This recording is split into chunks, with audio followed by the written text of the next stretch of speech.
And now, the six married murderesses of the Cook County Jail in their rendition of the Sin Block Tango. Pop. Six. Squish. Cicero.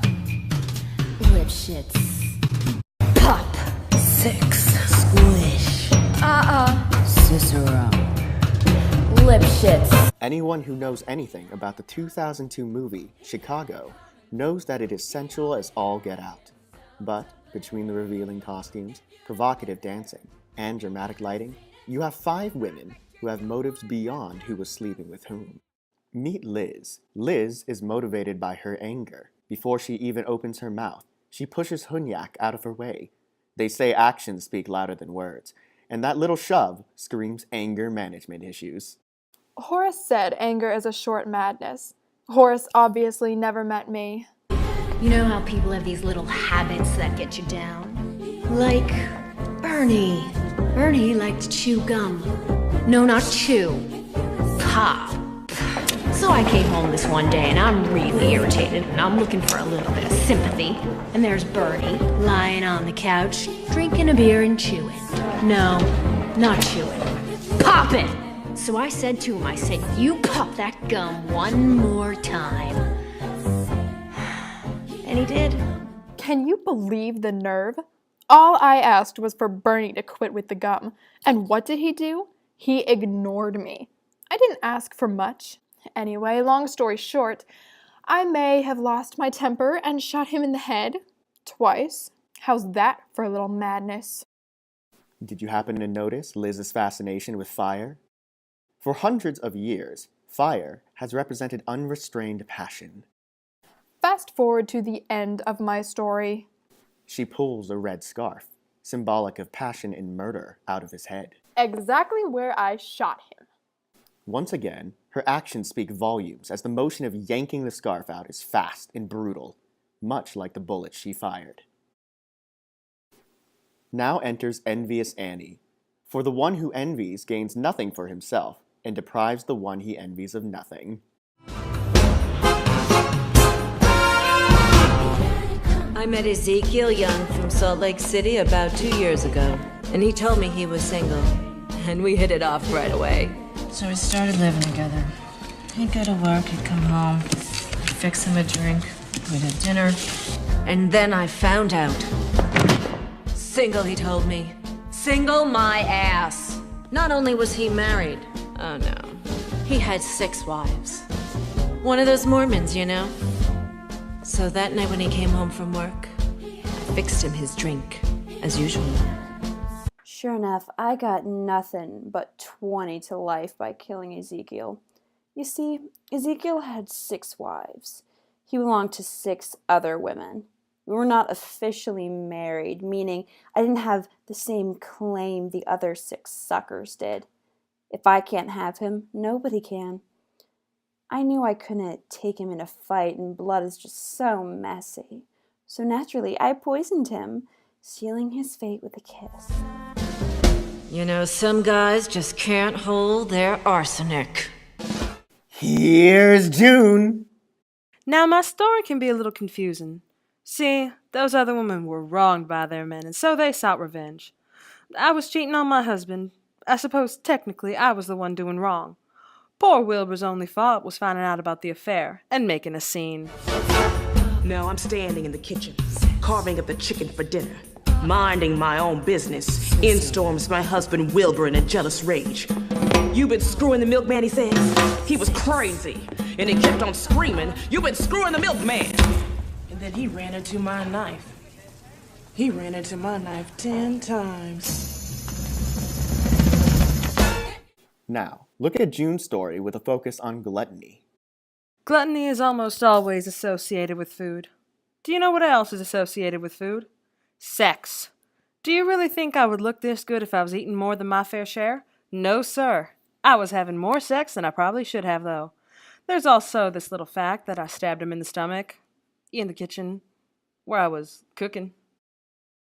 The first 3 sins, anger, envy, and gluttony, are lesser sins, if you will. They are more easily defeated by their virtuous counterparts, patience, kindness, and abstinence.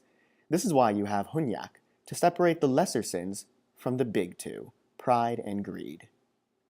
My story is a warning. It doesn't pay to resist sin. I was framed. They say that my neighbor held down my husband while I bludgeoned him to death. They lie. I did not do it. I do not know why Uncle Sam blames me. I tried to tell them at the police station, but they did not understand. Yeah, but did you do it? Not guilty. Her white scarf symbolizes her innocence and purity. I've worked in the laundry, where stained clothes are washed to come out pure and clean. During the chorus at the end, not only is she the only one illuminated by a white spotlight, she doesn't even sing. My husband didn't have it coming. Neither one of us deserved our fate. Spoiler alert, evil wins and she dies. What?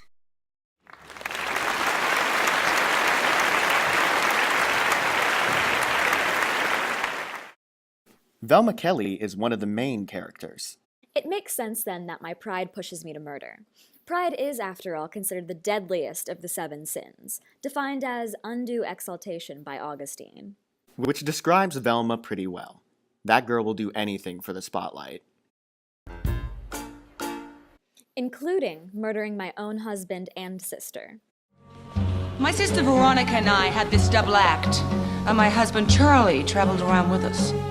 Now, for the last number in our act, we did these 20 acrobatic tricks in a row. 1, 2, 3, 4, 5, splits, spread eagles, backflips, flip-flops, one right after the other. So this one night before the show, we're down at the Hotel Cicero. The 3 of us boozing, having a few laughs. And we run out of ice, so I go out to get some. I come back, open the door, and there's Veronica and Charlie doing number 17. The spread eagle. Well, I was in such a state of shock. I completely blacked out. I can't remember a thing.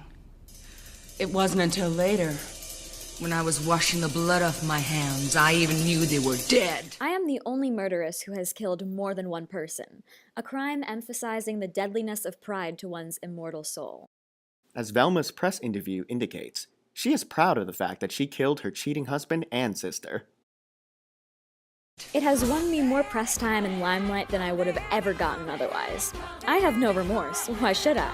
They injured my pride when they started doing number 17, the spread eagle. So I may or may not have killed them. She then exploited their murders, using them to gain undue praise, the very definition of pride. Our final murderess is Mona. Mona was greedy. Keep in mind that along with pride, greed has been considered one of, if not, the most deadly of the 7 sins. Notice how the other women dance around me? Her story is very similar to Annie's. Both of us had philandering husbands. The difference is that Annie was a side girl and I the sworn wife. That is an important difference. The guru, Granth Sahib, says, "Where there is greed, what love can there be?" A declaration both hilarious and appropriate, as the first thing Mona says is, I loved Al Lipschitz more than I could possibly say. He was a real artistic guy. Sensitive. A painter. But he was always trying to find himself. He'd go out every night looking for himself, and on the way, he found Ruth, Gladys, Rosemary, and Irving. I guess you could say we broke up because of artistic differences. Unfortunately for Al, I didn't love sharing him with other women. I won't tell for sure how I killed him, but judging by the way I tightened that scarf around his neck, I could understand how someone might think I strangled him. strangulation is actually one of the most intimate ways you can kill a person. I really did love him. We 3 sure killed that tango. Right, Liz? Annie? Oh, the tango. A dance of forgiveness and betrayal, where the woman throws herself at the man and he tries so hard to say niet. Yeah. The only difference is that the men here are running for their lives. Anything's better than Little Miss Innocent's perfect pas de deux. Look at her perfect extensions and discipline. Show off. I find it so cute that you 3 have to do your own dancing. We don't really have to, what with us being pride and greed and all. Yeah, we'll leave that to lesser sins. As cold-blooded as these murderesses may seem, they are still human. Notice how the lights transition from blue remorse and longing, white innocence and justice, to red passion and anger. These women have put their immortal souls in danger. But who knows? If you had been there, if you had seen it, you might have done the same. Pop. 6. Squish. Cicero. Lipshits. He had it coming. He had it coming. He only had himself to blame. If you'd have been there, if you'd have seen it, I bet you would have done the same. Squish. Cicero. Lipshits. Squish. Cicero.